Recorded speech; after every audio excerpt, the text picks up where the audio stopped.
Mushroom family, Kara and Wiley here, coming at you from San Diego with the big results.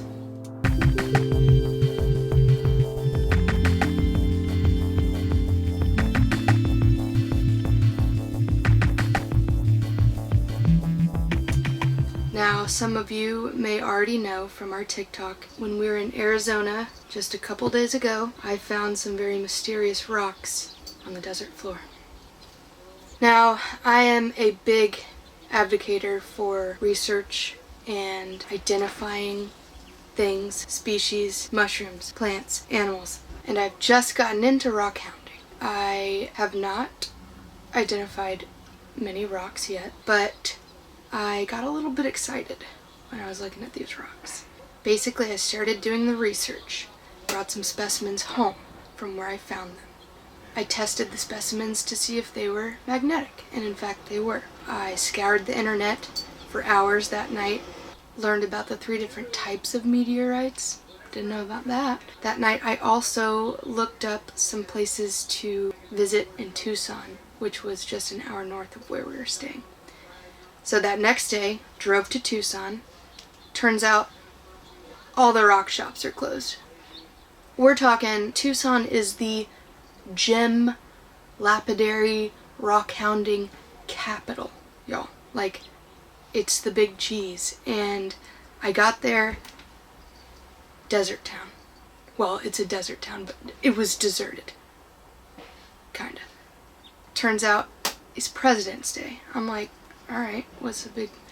Okay, also turns out there was just a gem show the entire weekend before, basically like the week before, and all the rock people are taking some time off, and they deserve it. I totally agree with that, but the timing was terrible. Now, I was excited because I did see that Kent's tool shop was open. Now, I had planned on going here previously before I stumbled upon these mysterious rocks, because I'm planning a rockhounding trip in the desert in Southern California. More information to come on that in a later video. So picture this. It's me, I'm there, I'm in Tucson, so many rock shops are closed. I'm like, okay. But then I go to Kent's. Yes, it's open. Fantastic. Walk in. First of all, if y'all are into lapidary arts, or if you're a rockhounder, or just love hobbies and creating things with your hands, this place, incredible. I got some tools that I needed. I thought while I was there, I'd just go ahead and pick up a rare earth magnet to double check the magnetic properties of the rocks that I had. So I showed them the pieces I brought stuck to the rare earth magnet. I'm like, hey, what's the next step? Is there like another test I can do? Do y'all sell some sort of like chemical acid test or something? Kent said, no. But then he said, Melanie, his coworker, what's the name of that Meteorite Specialist guy?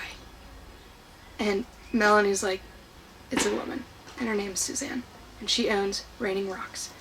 And turns out Raining Rocks is closed. Anyway, so I'm like, dang. But I get her number, give her a call, no answer, leave her a voicemail. It's a sticky situation because I'm leaving Tucson, leaving Arizona completely the next day. So I'm thinking, if I can get a hold of her in the next hour or two, not gonna happen. I start thinking, I gotta try something else. Now, mind you, the night before, in all my research, I am looking for educational resources. I went on the website for the University of Arizona and the geology department, and it said, hey, disclaimer, don't be sending us stuff you think is a meteorite, because it's probably not a meteorite. They must get this a lot. Other organizations, same sort of gig. So I'm like, dang. But I found myself in this predicament in Tucson, can't get a hold of the Meteorite Specialist in the area. So I'm like, you know what? I'm going to reach out to the Geological Survey Association. So I do, even though they have that disclaimer. And a very nice man answers the phone. I say, look, can I ask you a question? A geological question? And he's like, that's what we're here for. I said, can you tell me how to differentiate what slag is from tektites? Now, I know. Here I am throwing out all this lingo. I'm saying I don't know stuff about rocks, and I don't, or I didn't. but I'm deep in this research. Slag is what this material was most likely at this point when I was researching. I was thinking, okay, it's magnetic, but it kind of looked like trash. Like I said from the beginning, I'm like, this is just trash in the desert. Why I'm playing with trash. This material called slag is a byproduct of smelting copper. I'm not going to elaborate on smelting copper because I'm trying to focus on one thing. That's all over the place. That's not my thing. Essentially, slag is waste. It's trash. It's dumb. We don't want it. So I'm thinking at this point, this is either slag, tektites, or a meteorite. Now, tektites are something else that I'd learned in my research hole. Tektites are earthen rock material that has been sort of like disturbed and thrown back into the atmosphere from the meteorite's impact. You can read more about this in my blog posts, but basically I was dealing with the fact that I either had trash, a meteorite, or a meteorite adjacent substance that was from Earth but had gone into space but then come back to Earth. So that's like, it's not bad, you know. Those are still, they can be valuable. So here I am talking to this man on the phone, and this guy said, you know what, here's my email, send me some photos and I'll help you out. And I said, Mike, you're a doll. Thank you so much. Shoot those over to Mike. Meanwhile, I'm like, am I rich? I'm not rich. No way I'm rich. Wait, maybe I'm rich. It's all very exhausting, you know, just like physically, emotionally, mentally. I'm not rich. Spoiler alert. Mike said, it's slag, trash, waste. And he points out these physical characteristics that are called vesicles, these little holes, little half spheres that show that gases evaporated with heat from the substance, and you don't ever see that in meteorites. So I thought, good to know. And I'm pretty discouraged, but I'm like, at least I got an answer. But then I'm thinking, wait, some of these pieces don't have any vesicles. Some of these pieces look way different. Some of these pieces look like glass, which apparently tektites can look a lot like glass. Well, they just all have very different characteristics. Now, I know they are all in the same spot. They're probably all the same thing, right? That just makes sense. Well, I wanted to be thorough. So I went onto Facebook, and the day before I had requested to join a meteorite identification Facebook group, and they had accepted me. So I thought, you know what, I'm just going to post a couple pictures of some specimens that all look very different, just so I can say like, hey, I know some of this is slag. What about these? I submit those. I'm waiting. I'm thinking like, this is my Hail Mary, you know? It's either, I mean, I'm not excited at this point anymore. I like totally get it. I'm back down to earth. But I'm also like, hey, I don't know. Anyway, here come the results. These experts are like, slag. Meteor-wrongs is what they said. These are some meteor-wrongs. Earth rocks. Looks volcanic. Igneous. So, there you have it. I got some answers. Across the board, not a meteorite in any form or fashion. So, did I collect pounds of trash from the desert? Yes.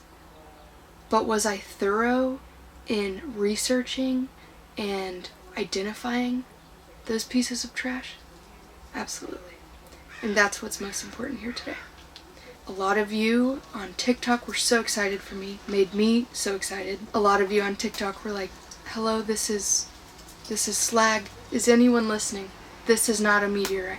I appreciate those of you that were just providing educated insights. They did seem to get drowned out by everyone's excitement, but you can't deny the excitement that is, have I found a meteorite? That's just so fun. But chances are, no, absolutely not. You haven't. It's not a meteorite. It's a rock, or it's trash. But if you are interested in trying to identify what you found to see if it's in fact a meteorite, well, you're in luck, because I used all of that effort I put into identifying these pieces of trash, all of that information, all of that time, and I made it very succinct and concentrated and into a beautiful step-by-step guide for trying to figure out if you found a meteorite. So please check that out. Even if you're not trying to identify a rock you have to see if it's a meteorite, take a look at this post. Get familiar with what meteorites do look like. That way, the next time you're around rocks, you can be looking down. Meteorites exist, people. They're everywhere. It's just a matter of finding them and identifying them. Again, thanks for joining me on this journey. I guess this is a warm welcome into rockhounding and rock identifying for me. It was quite an experience. I thoroughly enjoyed it. I would have loved to have some monetary earnings from it. But, hey, just happy to be out in nature looking at the ground. Like I said, check out our blog. In all of this, I forgot to even mention that the reason I turned to rocks is because we are out west. We're in the desert area, not as many mushrooms. And the irony here is that when I was picking up all these little pieces of what I now know is trash, I was leaning up under this tree. It had like thorns all over it. It's a mesquite tree. And I'm like getting pricked by these sand spurs trying to like get these trash rocks into a bag. I look over and there's some stalked desert puffball mushrooms staring me right in the face. In the desert. I've never seen mushrooms in the desert. And here I am, turning to rocks, doing this whole... But those mushrooms were just watching me. Just getting a little kick out of this. I've also got a blog post about those desert mushrooms is what I'm getting at. So check that one out too. And if you don't follow us on TikTok, clearly you should, because you could have been on this roller coaster of emotion with me and thousands of other people. So be sure to like and subscribe for more content about the natural world around us as we travel the US.